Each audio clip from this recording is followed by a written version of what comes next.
Hello guys, আসসালামু আলাইকুম। এই মুহূর্তে অবস্থান করছি আইকনিক রেলওয়ে স্টেশন কক্সবাজারে, যেটি নান্দনিক এবং দর্শনীয় স্থান হিসেবে ইতিমধ্যেই সর্বমহলে জায়গা করে নিয়েছে।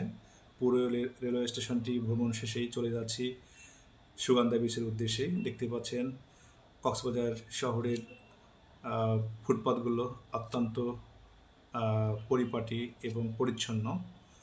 আমরা সেই পথ ধরেই এগিয়ে যাচ্ছি সুগন্ধা বিচের দিকে। দেখতে পাচ্ছেন খনিজ আহরণ ও গবেষণা কেন্দ্র। এছাড়াও রাস্তার দুধারে আছেই অসংখ্য হোটেল এবং মোটেল। এছাড়াও রয়েছে দেশি বিদেশি বিভিন্ন ব্র্যান্ডের মেগা মল। দেখতে পাচ্ছেন বিভিন্ন রিসোর্ট।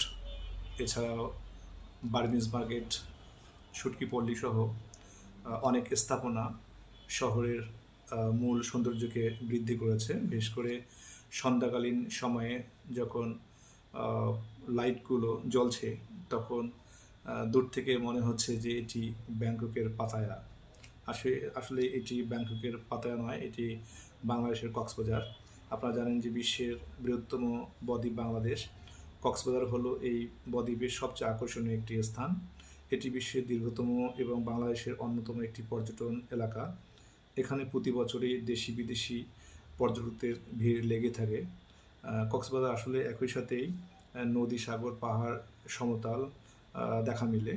এছাড়াও উপজাতিদের সংস্কৃতি, দর্শনীয় স্থান দেখার অপার সুযোগ তৈরি হয় এখানেই। এই সৈকতে দাঁড়িয়ে সূর্য অস্তের যে অপরূপ দৃশ্য উপভোগ করা যায়। বর্তমানে কক্সবাজারকে আন্তর্জাতিক মানের যে পর্যটন নগরী হিসেবে গড়ে তোলার যে কার্যক্রম শুরু হয়েছে, সেটি ধারাবাহিকতা আপনারা দেখতে পাচ্ছেন এর মূল সৌন্দর্যগুলো। আমরা এই মুহূর্তেই চলে আসছি সুগন্ধা পয়েন্টে। ইতিমধ্যেই মাগরিবের আজান হয়ে গেছে এবং সন্ধ্যাকালীন যে সৌন্দর্য এটা ফুটে উঠেছে। আমি আশা করি যে যারা অবসর সময়ে এবং ছুটির ফাঁকে ফ্যামিলি নিয়ে আসবেন, অবশ্যই সন্ধ্যাকালীন সময়ে এই দৃশ্যগুলো উপভোগ করবেন। সবাইকে ধন্যবাদ জানিয়ে আমার ভিডিওটি এখানে শেষ করছি। ধন্যবাদ সকলকে। আসসালামু আলাইকুম।